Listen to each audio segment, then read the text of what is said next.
Um, yeah, disappointed in the result, particularly when we had major control of the game in between both boxes.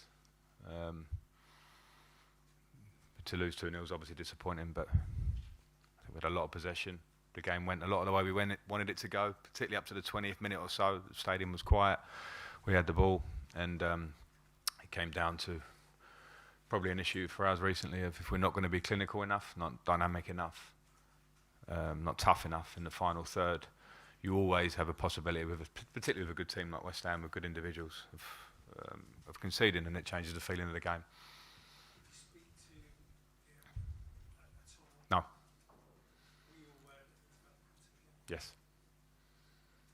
Does that send any confidence? No, not to me. And whether it should or not, it's not for me to second guess. But I've been asked this question a lot now, and I know there's things going on at the club, so I understand why. But it's never been of a consequence to me whether an owner or a chairman or a board member at the club at the game. I spent 18 months at Chelsea. They only didn't come to one competitive game. It's not about that for me. So you can read into it what you want, but it's of no. When I say of no concern, I'm not talking away from it. Just it's not the relevant thing for me.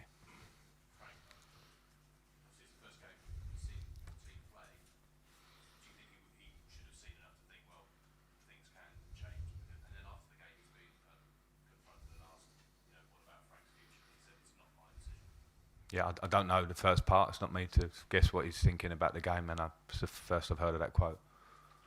But do you feel like you're moving in the right direction, that you deserve more time? Well, it'd be hard for me to sit here and say about the right direction in terms of recent results, but I've said it before games recently.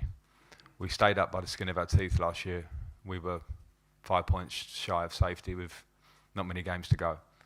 And people, I said the other day that I think we'll maybe stay where we are or so. And someone sort of give me a second question and went, is that competitive enough talk as such?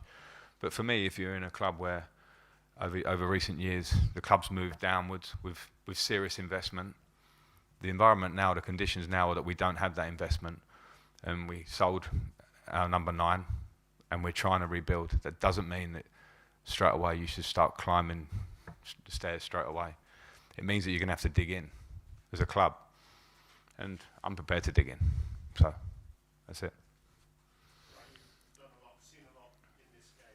How unfair is it on you and on David Moyes the way this game was built, just about losing at the start?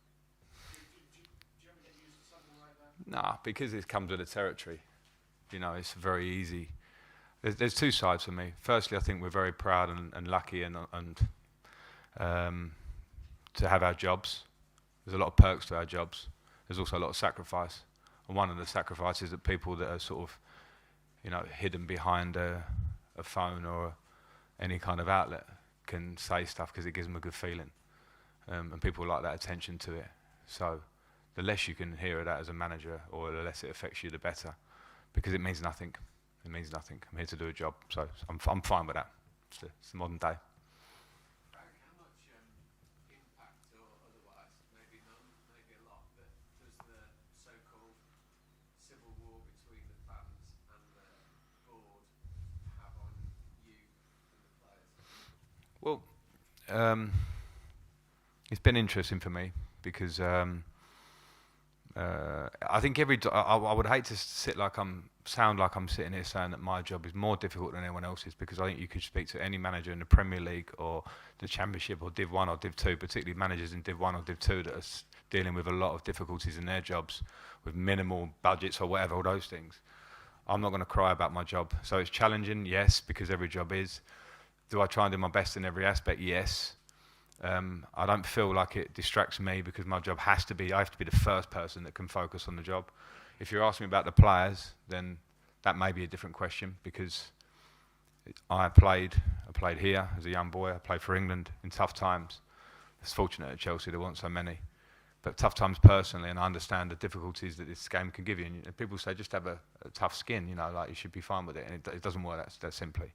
So I understand if the players are affected by it. I also understand the passion of the fans. I also understand that. So I'm not here to tell anyone about the bigger questions that are going on at the moment, because I've been here a year and I try and focus on the football. Frank, there's a 4 names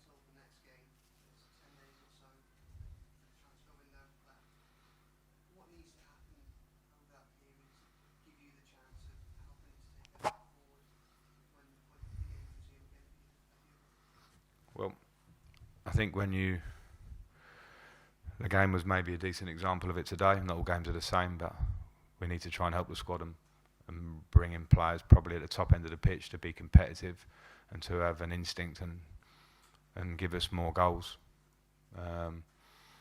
Because I think the league is moving forward and a lot of other teams around us are making those moves. And of course, we're working hard to make those moves. It's, I'd hate to sort of sound like I'm saying that nothing's being done. It's not an easy market. Our budget is very different to a lot of the other teams around us. It was last summer. It is now. So I suppose my main focus is to concentrate and work on the players that I've got. And I'm absolutely not hanging anyone out to dry for losing a game at West Ham. When I say we weren't clinical enough in the first half, or today, it's because that's my job to say it and my job to try and coach it. But we want to help the squad. What would be your priorities at each farm over that period? In what? Working with the players, you talk about being more clinical and things like that. Yeah, I mean, I think as a coach,